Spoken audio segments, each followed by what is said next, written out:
What if everything you believed about your life was carefully constructed?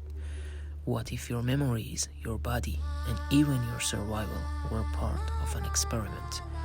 Resident Evil Village is not just a survival horror game, it is a tragic story about grief, control, and a man who was never supposed to leave.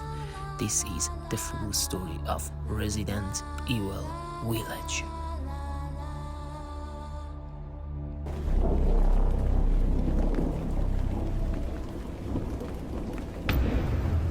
The story begins on a quiet winter night. Ethan Winters and his wife are finally living a peaceful life. Their baby daughter is asleep upstairs.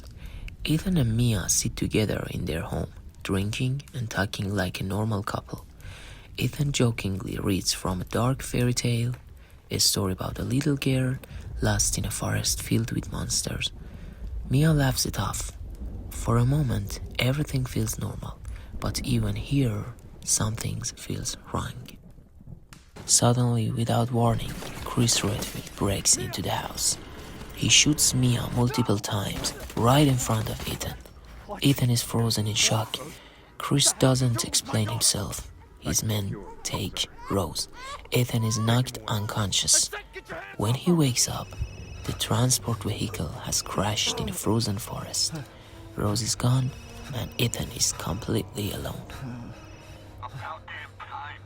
After walking and wandering through the snow, Ethan reaches a remote village. The place feels abandoned, yet watched. Dead bodies hang from hooks, strange symbols cover the houses.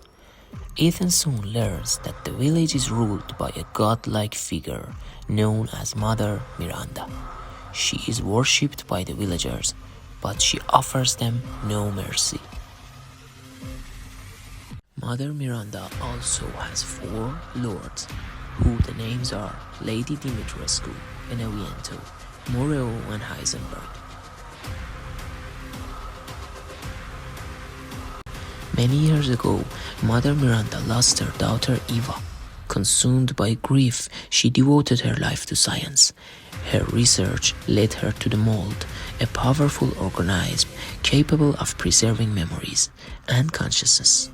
Miranda believed she could resurrect her daughter, but every experiment failed, until she discovered Rose Winters. Let's talk about each lord. The first of Miranda's lords is Lady Alcina Dimitrescu. Once a noble woman, she was infected by Miranda's experiments. The mold transformed her into a towering vampire-like being, elegant, terrifying, and inhuman. Dimitrescu rules her castle through fear. To her, humans are nothing more than cattle. Lady Dimitrescu is never alone. By her side are her 3 daughters, Bella, Cassandra, and Daniela. They appear as young women, but their true nature is far more disturbing. The sisters are not human. They are living colonies of insects, held together by the mold. Despite their terrifying power, the sisters have a critical weakness. Cold temperatures disturb their bodies. When exposed to freezing air, their insect forms can no longer hold together. One by one, Ethan destroys the Dimitrescu daughters, watching their elegant forms collapse into a swarm of insects. Enraged by the death of her daughters, Lady Dimitrescu transforms into a monstrous dragon-like creature. Ethan defeats her, but her death changes nothing. The system remains intact. Donna Beneviento is the most silent of Mother Miranda's lords. Unlike the others, she doesn't rule through strength or violence. She rules through fear. Donna lost her parents at a young age. She grew up isolated, broken, and emotionally unstable. When Mother Miranda experimented on her, the mold amplified her trauma. Donna gained the ability to manipulate hallucinations. She could control the mind itself.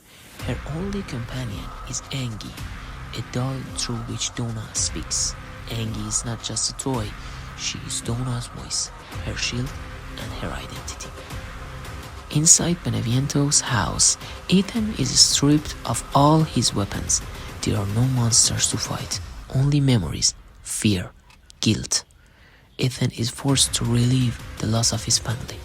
The mold turns his trauma into living nightmares. This is not survival horror. This is psychological execution. In the end, Ethan realized the truth. Donna herself is weak. She is hiding behind her illusions. By destroying Gengi, Ethan breaks Donna's control over the mold. With saying almost nothing, Donna Beneviento collapses. Not as a monster, but as a terrified, broken human. Her death is quiet, almost merciful. Salvatore Moreo is the most tragic of the lords, deformed, unstable, and desperate for approval. He sees Mother Miranda as a goddess. Moreo was an early experiment. The mold twisted his body, but never stabilized his mind. Unlike Dimitrescu or Heisenberg, Moreo knows he is a failure. He hates himself, and he is terrified of being abandoned. Moreo controls the flooded reservoir, a decaying poisonous environment that mirrors his body. He constantly talks to himself, apologizing for his existence. Miranda never loved him, she tolerated him, and Moreo knows it. When Ethan confronts Moreo, he mutates into a massive, grotesque creature. But even in his monstrous form, Moreo is still begging for approval. Ethan destroys him. As Moreo dies, he cries out to Mother Miranda, not in anger, but in desperation. He dies as he lived, unwanted. Karl Heisenberg is the most intelligent and dangerous of the lords. Unlike the others, he understands the truth nature of the mold. He sees Mother Miranda not as a god, but as a tyrant. His experiments focus on control. Metal, machinery, forced evolution. Heisenberg doesn't want to serve Miranda, he wants to destroy her. Heisenberg offers Ethan a deal. Together, they could overthrow Mother Miranda, but Ethan refuses. Not because Heisenberg is wrong, but because he cannot be trusted. Enraged by rejection, Heisenberg mutates into a massive mechanical monster. He becomes the very thing he hated, a weapon. Ethan is forced to destroy him using Miranda's own technology. As Heisenberg dies, he realized the truth. He was never free, even in death. And now it's the time for Mother Miranda. Mother Miranda finally reveals her true form, not as a god worshipped by the village, but as a broken mother consumed by grief. For years she believed the mold could bring her daughter back, that science could undo death, that loss was something she could control. Ethan stands before her, exhausted and broken, but unlike Miranda, he is no longer fighting for the past. This battle is not about power, it is not about survival, it is about obsession versus acceptance. With every transformation, Miranda loses more of herself. Her body shifts and mutates, reflecting a mind that can no longer hold together. The mold is no longer obeying her, it is consuming her. She screams her daughter's name, Eva, not as a scientist, not as a god, but as a desperate mother. Ethan keeps fighting, not because he believes he will survive, but because Rose must. In that moment, Ethan understands the truth. Miranda and him are the same. Both lost family. Both were broken. Both were given power they never asked for. But only one of them learned to go. Mother Miranda falls. Eva doesn't return. The mold cannot resurrect love. And for the first time, Mother Miranda is silent. Ethan wins the battle, but his body begins to collapse. The mold that kept him alive can no longer hold together.